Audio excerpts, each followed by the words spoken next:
Las catástrofes han golpeado a la Tierra desde su nacimiento y exterminado al 99% de las especies. Pero sin esos terribles desastres, nosotros no existiríamos. Hace 65 millones de años, un asteroide del tamaño del Everest se estrelló contra la Tierra a 60 veces la velocidad del sonido, desencadenando una de las mayores extinciones masivas que ha sufrido el planeta y la desaparición de los dinosaurios. Esta es la historia de aquel gran impacto.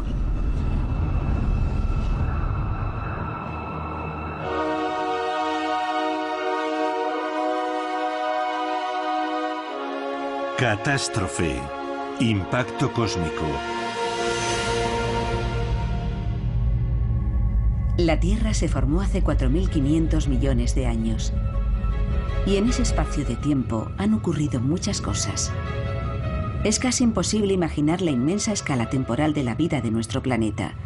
Así que vamos a comprimir la totalidad de su violenta historia en las 24 horas que dura un día.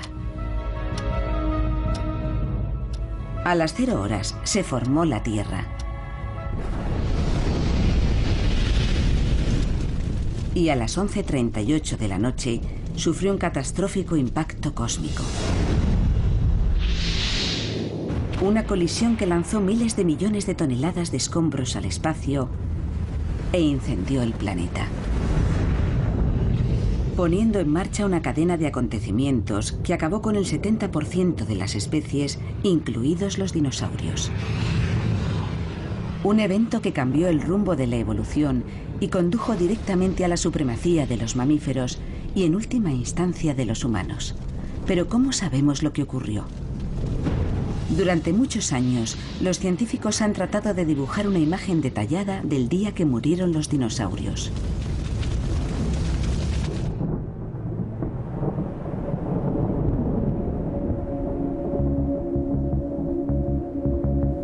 Este es el valle del río Red Deer en Canadá. Aquí, el paleontólogo Phil Currie busca restos de uno de los capítulos más violentos de la historia de la Tierra: la última gran extinción masiva. Currie busca fósiles de los últimos dinosaurios enterrados entre las rocas. Lo maravilloso de este valle es que vayas donde vayas, siempre encuentras huesos en abundancia. En tan solo 10 minutos he encontrado garras e incluso dientes enteros. En el río Red Deer hay 10 millones de años de historia de los dinosaurios.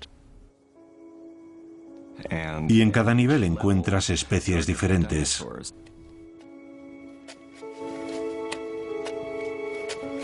Estos estratos de roca nos muestran millones de años de evolución. Cuanto más bajo está el estrato, mayor es su antigüedad. Como pueden ver, la roca está separada en capas. Aquí tenemos una de arenisca, debajo una de barro, otra de carbón, de limolita, de diferentes materiales, y están dispuestas horizontalmente, una encima de otra.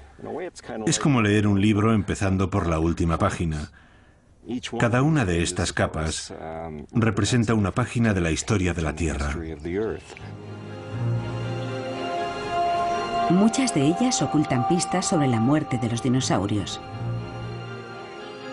Hay un estrato que siempre ha intrigado a los científicos, el que marca el límite entre los periodos Cretácico y Terciario, conocido como límite KT. Esto es lo que estaba buscando, el límite Cretácico-Terciario. Pensamos que esta zona puede decirnos muchas cosas sobre la extinción de los dinosaurios, porque por debajo de este estrato encontramos dinosaurios, y por encima no hay el menor rastro. Este estrato data del mismo periodo en el que se produjo la extinción masiva que acabó con el 70% de la vida en la Tierra.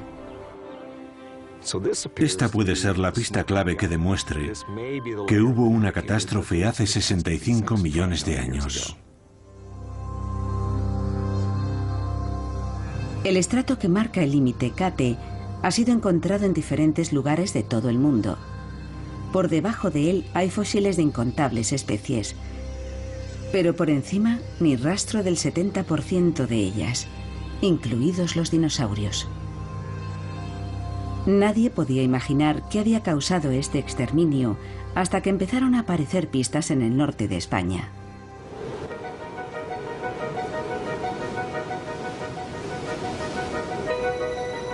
Estamos en Zumaya, en la provincia de Guipúzcoa.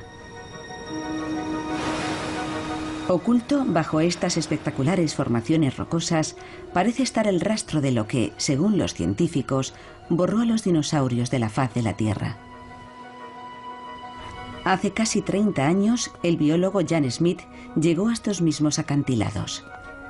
Estaba investigando la desaparición de los dinosaurios y fue uno de los primeros en pensar que el límite KT podía tener la respuesta.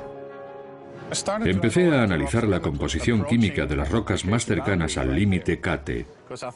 Tenía que haber algo en ellas que explicara las causas de la extinción. Lo que descubrió asombró a la comunidad científica. Las muestras contenían algo muy poco común: iridio. Este metal es difícil de encontrar en la corteza terrestre. La mayor parte del iridio yace enterrado a más de 6.000 kilómetros en el núcleo de la Tierra.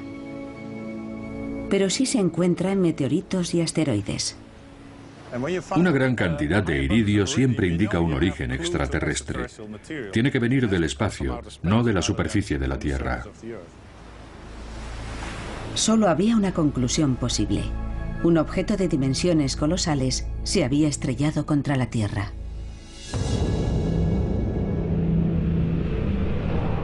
El iridio indicaba que el impacto se había producido hace 65 millones de años, en el mismo momento que marcaba el comienzo de la extinción de los dinosaurios. Para muchos científicos había aparecido el arma del delito, un enorme asteroide del espacio profundo. Pero para probarlo, tenían que encontrar la escena del crimen. La huella de la colisión. Así que iniciaron la búsqueda de un cráter de impacto por todo el globo. La amplia difusión del iridio en todo el planeta indicaba que el cráter podría haber alcanzado los 200 kilómetros de diámetro.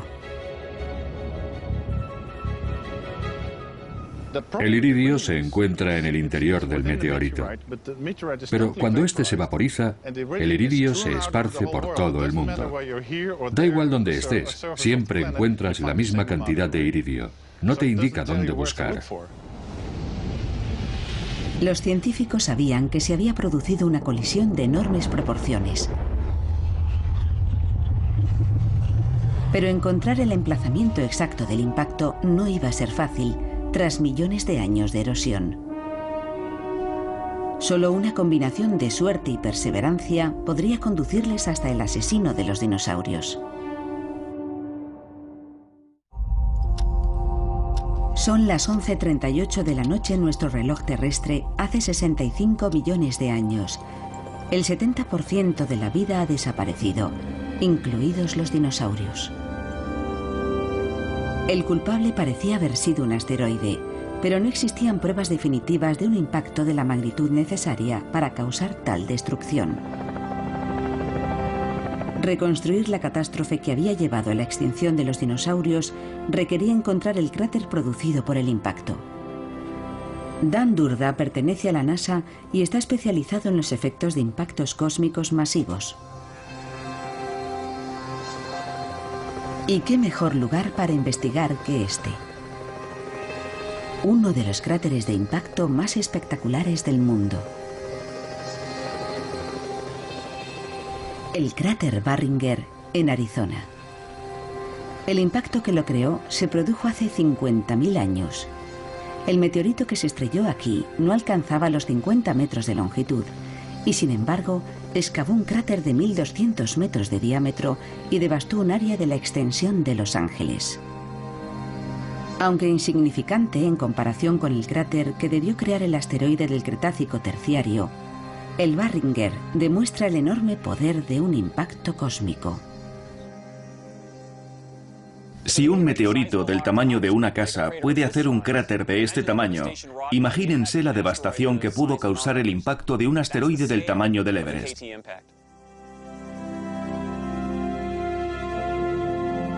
El cráter Barringer es una pista clave en la búsqueda del gran impacto. En sus paredes está enterrada la prueba de cómo los impactos cósmicos transforman la piedra. Este enorme impacto liberó una energía de entre 1 y 10 megatones, es decir, similar a la de las mayores bombas nucleares. Aquel inmenso impacto pulverizó millones de toneladas de piedra, abrió el desierto como los pétalos de una flor inmensa, y desprendió enormes bloques de roca del tamaño de casas pequeñas, lanzándolos a kilómetros y kilómetros en todas direcciones.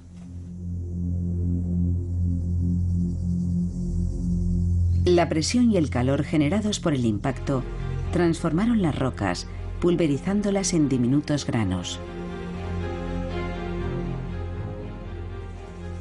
Un indicador de la violencia de un impacto como este se encuentra en las rocas. Esto es arenisca de coconino, una arenisca bastante sólida, formada por granos de cuarzo compactados. Cuando esta roca sufrió el impacto, se pulverizó, y los granos de cuarzo se convirtieron en un material mucho más fino, casi de la consistencia de la harina. Y esto es lo que le ocurrió a este material, que después se volvió a compactar en las paredes del cráter. El impacto lo convirtió en harina. Esta asombrosa transformación fue una pista vital en la búsqueda del impacto del gran asteroide. Y señaló a los científicos la dirección correcta. Dan Durda se dirige ahora a Trinidad, en el estado de Colorado.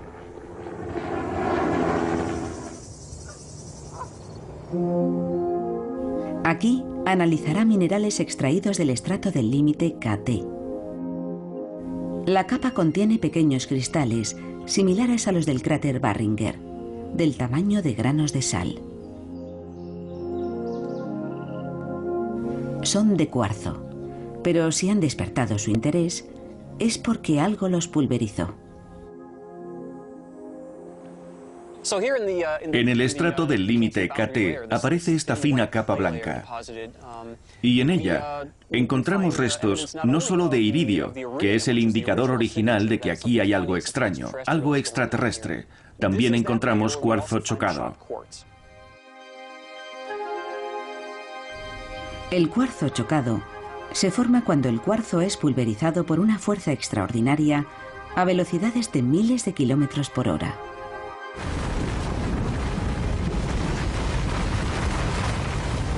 Y solo un fenómeno natural tiene la fuerza suficiente para hacer esto: el impacto de un asteroide. Estos pequeños granos parecen confirmar la enorme magnitud de la colisión y que ésta coincidió con la extinción de los dinosaurios. Pero también acercaron a los científicos al lugar del impacto. El iridio estaba uniformemente distribuido por todo el estrato del límite KT, pero no ocurría lo mismo con el cuarzo chocado. El grosor de esta capa, aquí en Colorado, es más o menos de 1 centímetro. Pero cuando avanzamos hacia el sureste, la capa se hace más gruesa, llegando a tener metros de espesor según avanzamos hacia el Caribe. Así que el aumento de la cantidad de cuarzo chocado y del grosor de la capa según avanzábamos hacia el Caribe era un buen indicador de que el impacto ocurrió en aquella región.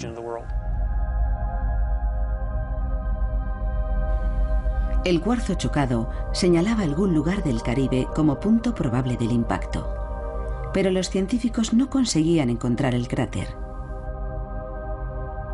Entonces tuvieron un golpe de suerte.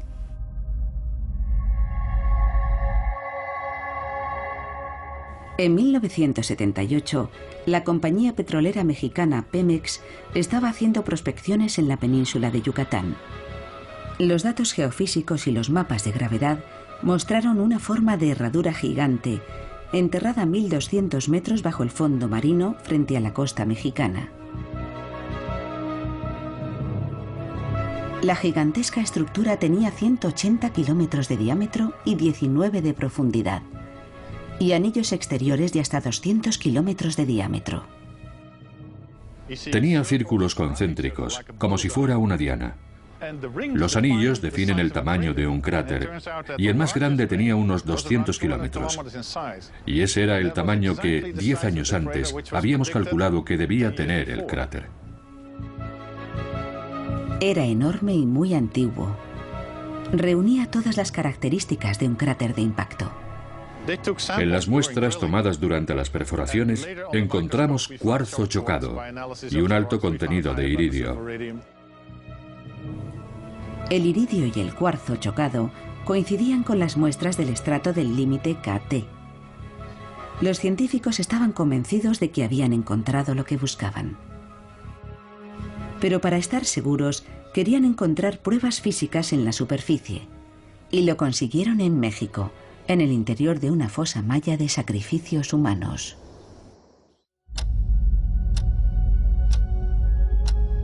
Son las 11:38 en nuestro reloj de la historia, hace 65 millones de años. Un 70% de las especies que poblaban la Tierra ha desaparecido. Los científicos creen que la causa fue el impacto de un asteroide. Habían encontrado pruebas de la existencia de un inmenso cráter en la península de Yucatán, enterrado frente a la costa bajo el fondo marino.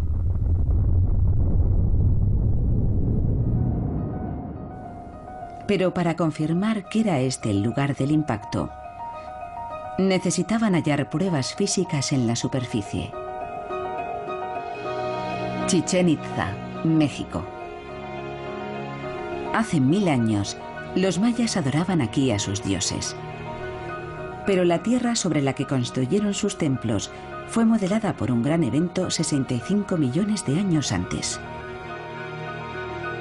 La zona es famosa por sus templos mayas y también por sus cenotes.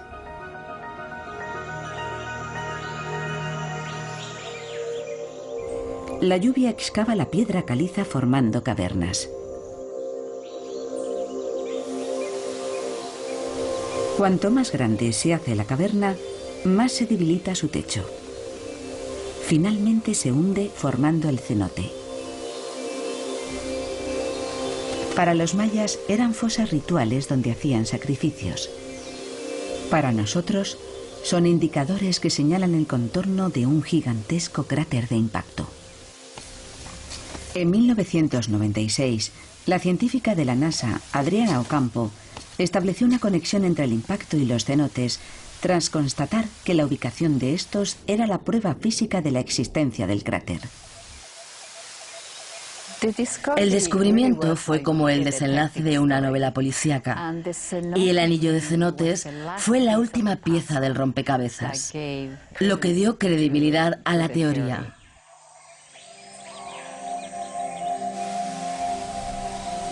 Los cenotes suelen formarse siguiendo líneas de debilidad en el lecho de roca. Pero Ocampo observó que en Yucatán los cenotes no seguían fallas naturales. Tal vez estas habían sido provocadas por un impacto.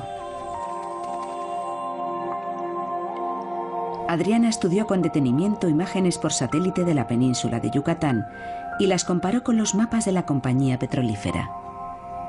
Los cenotes estaban dispuestos en un anillo semicircular que coincidía exactamente con el contorno del cráter. Estamos en el borde del cráter de impacto del Cretácico Terciario. Este cenote, junto a otros cientos de cenotes, forma parte del semicírculo que constituye la prueba de superficie del cráter de impacto del Cretácico Terciario. Si estuviéramos en un satélite observando la Tierra, podríamos ver el anillo de cenotes. Este semicírculo confirmaba el inmenso tamaño del cráter. Solo las imágenes captadas por un satélite nos permiten apreciar sus auténticas dimensiones. Es uno de los mayores cráteres de impacto de nuestro planeta. La alineación de los cenotes era la pista definitiva en la búsqueda del cráter. Los científicos tenían por fin la localización exacta del impacto. Ahora podían empezar a hacer una reconstrucción del momento fatídico en que llegó el asteroide hace 65 millones de años. Una roca gigantesca cruzaba el sistema solar a 70.000 kilómetros por hora. Medía 10 kilómetros de diámetro y pesaba alrededor de 1 billón de toneladas. Y avanzaba en rumbo de colisión con la Tierra. Tras irrumpir en la atmósfera, cayó sobre un mar poco profundo 20 veces más rápido que una bala.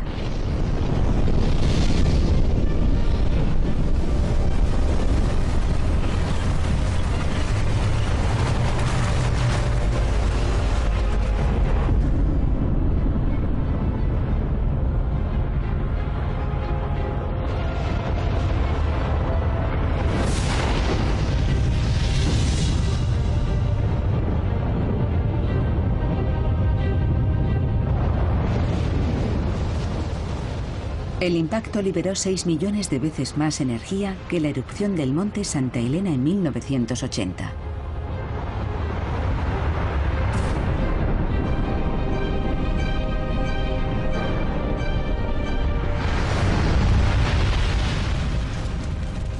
E inició un proceso destructivo que provocaría la extinción de los dinosaurios.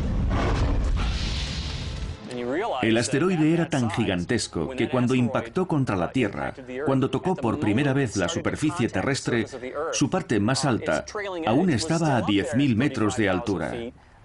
Esa es la altitud a la que vuelan los aviones comerciales. Aquel objeto tenía un tamaño descomunal.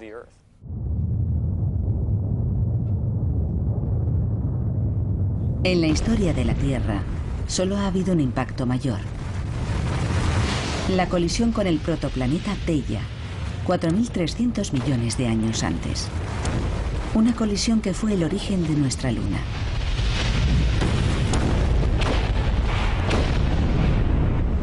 El impacto KT fue de una violencia mucho menor, pero sus efectos exterminaron a un 70% de las especies. La pluma inicial de gases y escombros ardientes incineró prácticamente todo en un radio de 1.600 kilómetros. Ninguna forma de vida pudo sobrevivir. Debió ser el infierno en la Tierra. El punto de contacto de aquella montaña de piedra tuvo que empezar a arder con un resplandor semejante al de la superficie del Sol. Solo el calor de aquella inmensa bola de fuego que se estaba aproximando habría incinerado nuestro cuerpo, incluso antes de que tocase el suelo.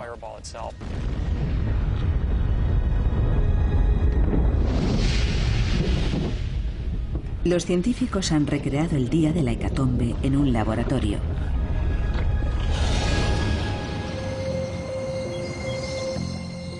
Este es el Centro de Investigación Ames de la NASA en las afueras de San Francisco.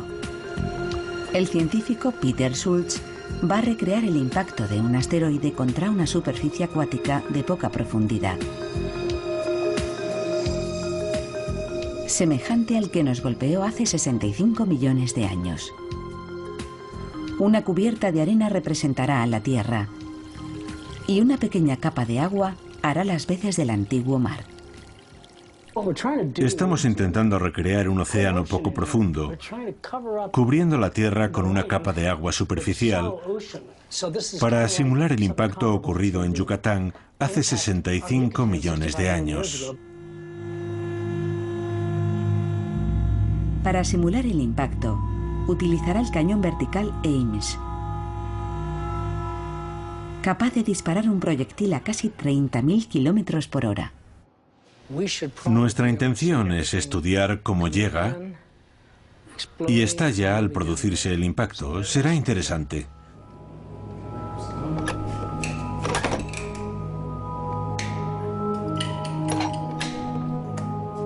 Vale, vamos a cargarlo. Schultz eleva el cañón para reproducir el ángulo de impacto más probable. A continuación, cargan el proyectil, una bola de acero que representará al asteroide.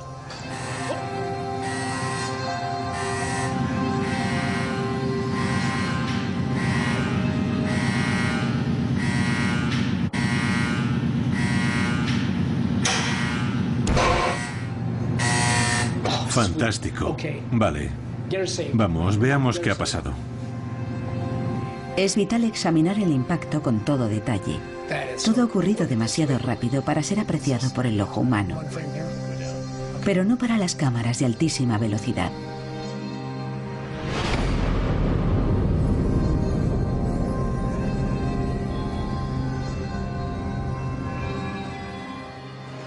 Es simplemente extraordinario. Míralo.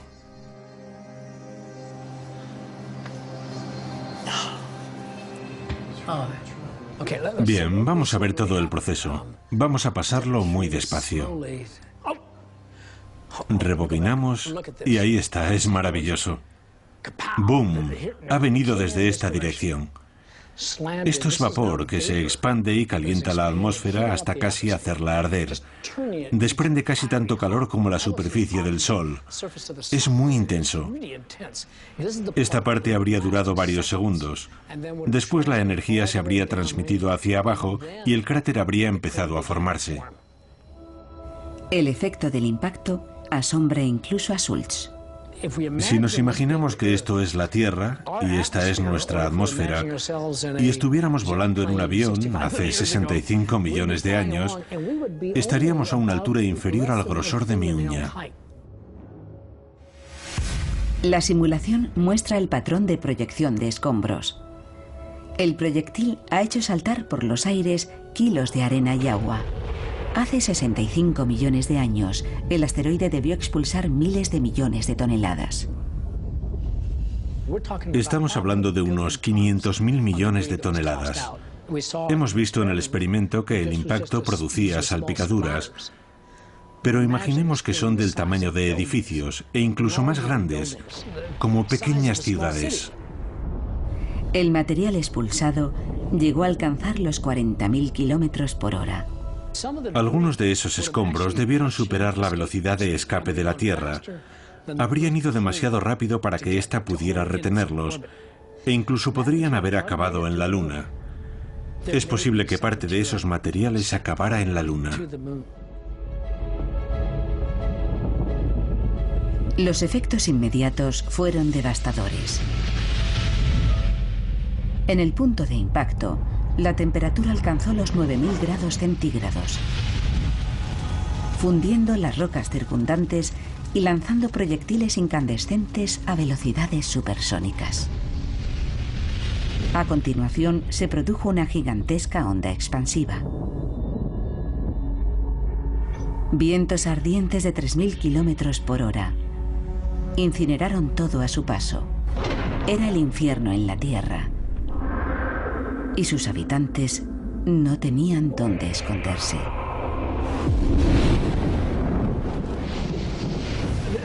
Fue mucho peor que una película de terror o que nuestra peor pesadilla. Es muy difícil contener la imaginación cuando pensamos en algo de esta magnitud.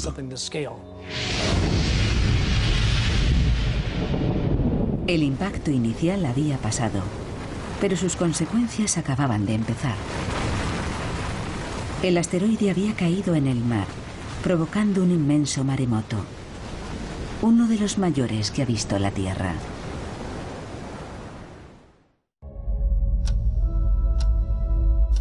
Hace 65 millones de años, un gigantesco asteroide se estrelló contra la Tierra. El impacto provocó una onda expansiva de aire abrasador que redujo a cenizas todo cuanto encontró a su paso.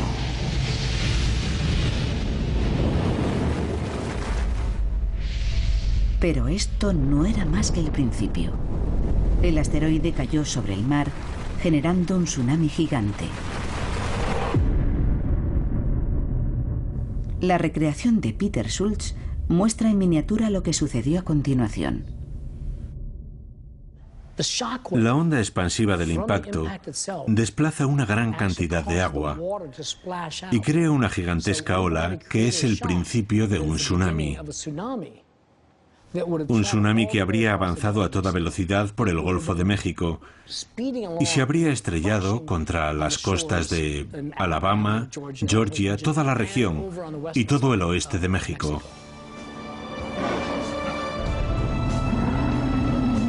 El tsunami de 2004 alcanzó los 10 metros de altura.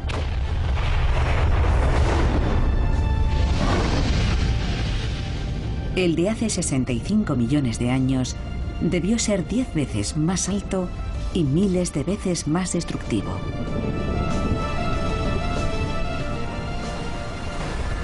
Una muralla de agua de 100 metros de altura partió de la zona de impacto a cientos de kilómetros por hora.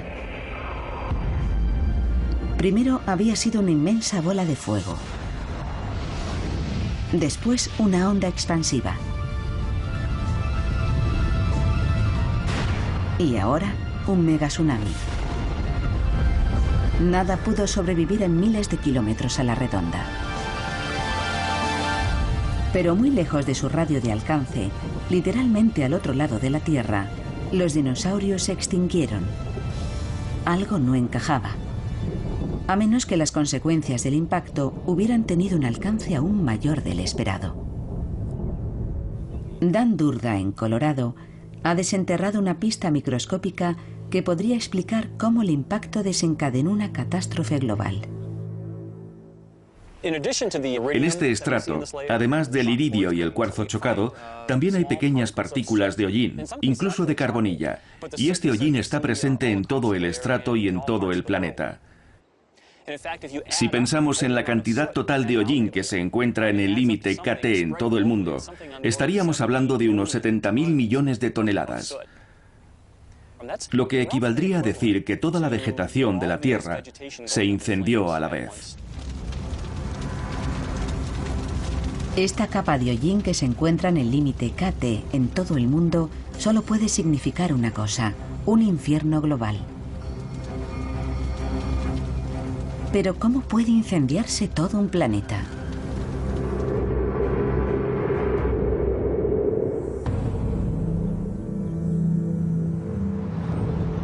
Los Álamos, Nuevo México.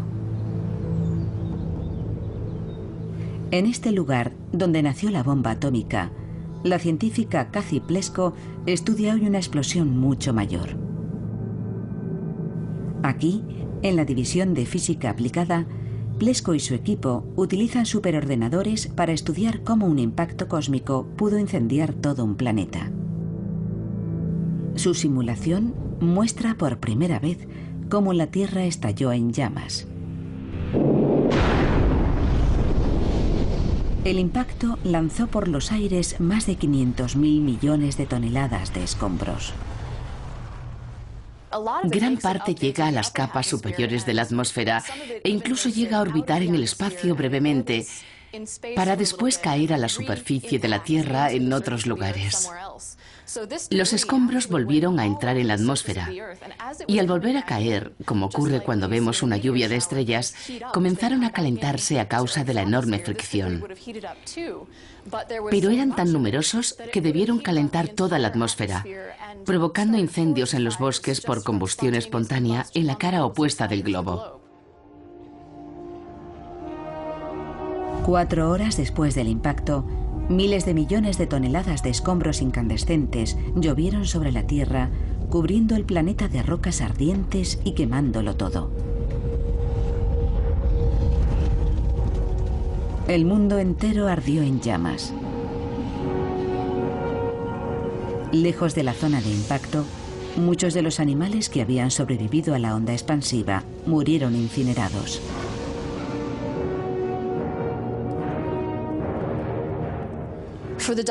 Los dinosaurios no habrían podido subsistir en ningún lugar de la Tierra. Sobrevivir en cualquier punto del planeta, incluso en la Antártida o en Siberia, habría sido realmente difícil. Fue un día fatídico para ellos. A pesar de todo, Algunos dinosaurios encontraron refugio y sobrevivieron al tsunami y a los incendios. Pero sus días también estaban contados. El asteroide podía haber impactado en muchos lugares, pero eligió el peor posible.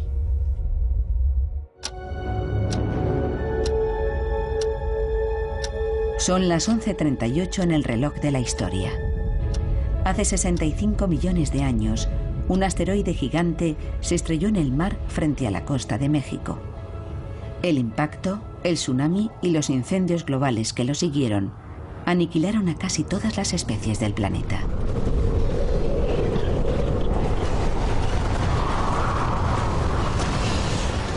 Unos pocos animales consiguieron sobrevivir,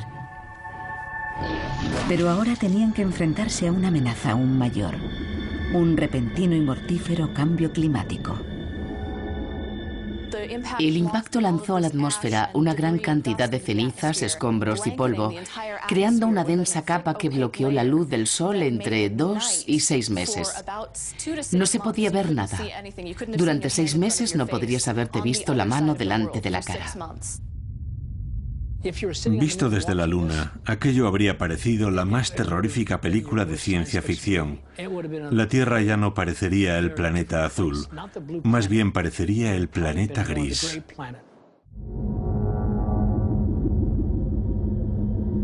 El polvo y las cenizas ocultaron el sol. Las temperaturas se desplomaron y descendieron aún más a causa de la ubicación del impacto. En ningún otro lugar podría haber hecho más daño que en la península de Yucatán. Aquella zona contenía muchos minerales con un alto contenido en azufre, lo que produjo un efecto más prolongado sobre el clima global y el envenenamiento de las zonas circundantes. El impacto generó un calor increíble, vaporizando rocas y lanzando al aire enormes cantidades de dióxido de azufre.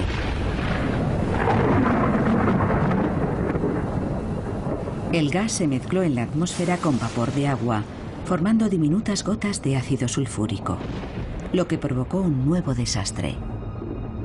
Aquellas gotas, altamente reflectantes, impidieron que la luz y el calor del sol llegaran a la Tierra e hicieron desplomarse las temperaturas.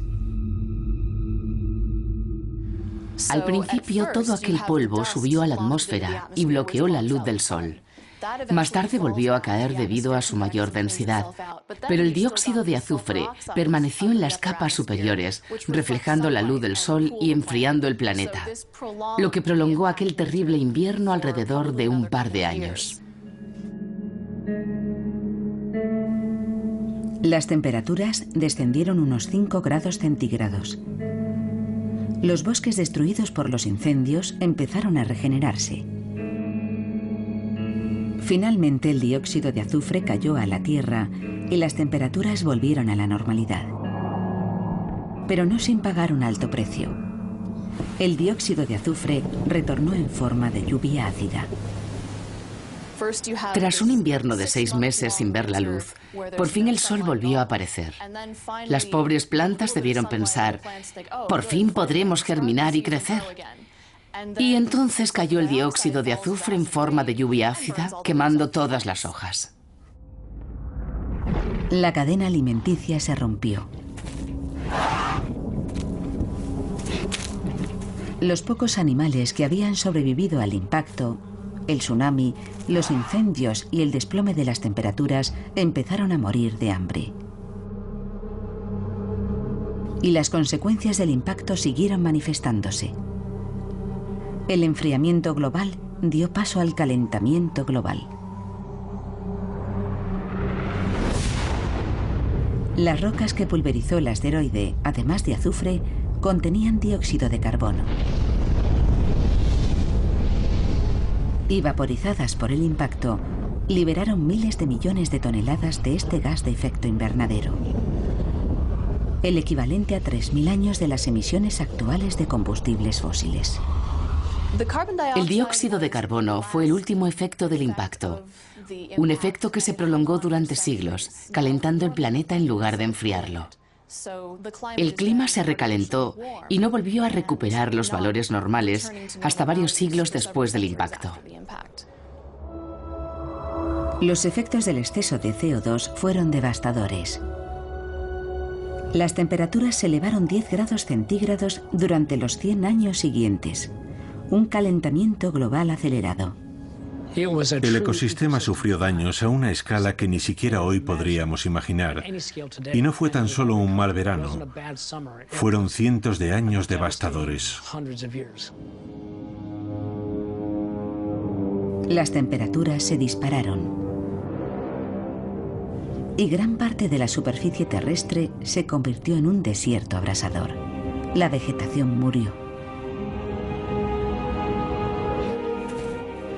Los dinosaurios herbívoros murieron de hambre. Los carnívoros, sin presas de las que alimentarse, también murieron. Después de 150 millones de años de supremacía, su reinado había llegado a su fin. Estaban condenados. Durante mucho tiempo dominaron la Tierra, pero no pudieron luchar contra algo tan grande. Ahora nosotros somos la especie dominante del planeta. ¿Pero podríamos sobrevivir a un desastre de tal magnitud? Si ocurriera hoy algo tan terrible, solo sobreviviría una pequeña parte de nuestro mundo. La mayor parte de Norteamérica desaparecería. Y los escombros lanzados a la atmósfera terminarían por afectarnos a todos. Por no hablar del brusco cambio climático, que podría pasar de un calentamiento increíble a un enfriamiento extremo y al que nos sería casi imposible adaptarnos. Sería un periodo muy largo de lucha por la supervivencia. Pero podría volver a ocurrir, o quizá fue algo excepcional. Por supuesto que volverá a ocurrir. Estamos hablando de procesos naturales y los impactos se producen de vez en cuando. Uno tan grande debería ocurrir una vez cada 100 millones de años. Impactos tan gigantescos son poco frecuentes. Es posible que pasen otros 35 millones de años antes de que ocurra algo parecido. Pero los impactos menores no son tan inusuales.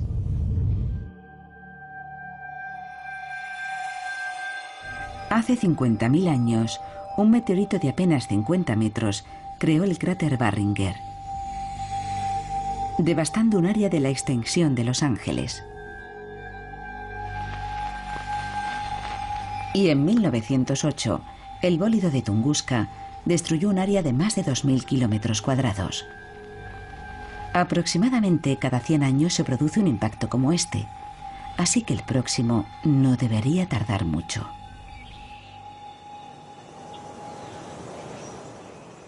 El impacto KT aniquiló a un 70% de las especies de la Tierra.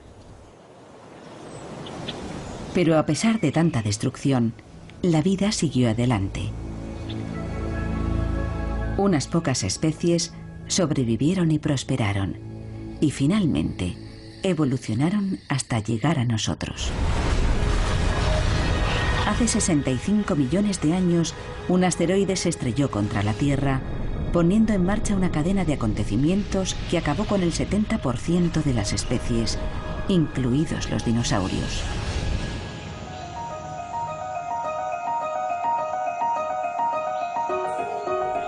Pero la desaparición de los dinosaurios permitió a un nuevo animal, el mamífero, ocupar el centro del escenario. Estas criaturas extremadamente adaptables eran muy pequeñas, pero acabaron dominando el planeta. Y de una de sus ramas surgiría el ser humano. La extinción de los dinosaurios despejó el camino, dejó vacío ese nicho ecológico y brindó a los mamíferos la oportunidad de ocupar una posición dominante, abriendo la puerta a la evolución humana. Nosotros estamos aquí porque ellos desaparecieron. Pero ¿cómo pudieron sobrevivir aquellos mamíferos primitivos cuando la mayoría de las especies no lo consiguió? La respuesta se encuentra en Golden, Colorado. Jaylin Everly busca restos de nuestros antepasados y en un estrato justo por encima del límite KT ha encontrado fósiles de animales que sobrevivieron al impacto, a la bola de fuego y al cambio climático extremo. Estos mamíferos del tamaño de roedores no parecen los herederos de la corona de los dinosaurios, pero las cualidades que los habían mantenido en la base de la pirámide alimentaria terminaron llevándolos a la cúspide, empezando por su pequeño tamaño. Si comparamos el impacto del meteorito KT con una posible catástrofe actual, como una guerra nuclear, los organismos que probablemente sobrevivirían serían los más pequeños, los que pudieran huir de la superficie excavando madrigueras o viviendo bajo tierra. Sus probabilidades de supervivencia serían mucho mayores que las de cualquier otro animal, incluidos los dinosaurios. Y estos supervivientes subterráneos tenían otra baza a su favor. Eran omnívoros. Podían comer casi cualquier cosa. Los mamíferos que hemos encontrado justo después del impacto, como este que tengo aquí, un gobiconodón, eran animales que comían una gran variedad de cosas. Para un mamífero que viviera después del límite KT, esta cualidad debió resultar muy útil, porque no habría una gran abundancia de comida. Para aquellos animales muy especializados, probablemente el límite KT significó su desaparición. Otra característica especial fue un elemento clave para su supervivencia. A diferencia de los dinosaurios, no tenían a sus crías en la superficie ni las criaban en terreno abierto donde abundaban los depredadores. Los dinosaurios ponían huevos y sus crías salían del cascarón en el exterior. Los mamíferos primitivos, por el contrario, nacían en madrigueras y las crías crecían en su interior protegidas por su madre. Eso representó una gran ventaja, porque esas crías tuvieron mucha más protección frente al entorno, a los elementos y a los depredadores y carroñeros. Unos cuantos animales ovíparos sobrevivieron. Algunos eran dinosaurios voladores que anidaban en árboles. A partir de ellos evolucionaron las aves. También sobrevivieron los reptiles primitivos, como los cocodrilos, que enterraban sus huevos bajo tierra. Junto con los mamíferos, estos supervivientes prosperaron. Fueron los débiles, los que se escondían en madrigueras, y los carroñeros, los que heredaron la tierra, y de ellos surgimos nosotros. Es extraordinario que en parte debamos nuestra existencia a un impacto catastrófico que convirtió nuestro planeta en una bola de fuego y desató un mortífero caos global. Pero si no hubiera ocurrido, nosotros no estaríamos aquí.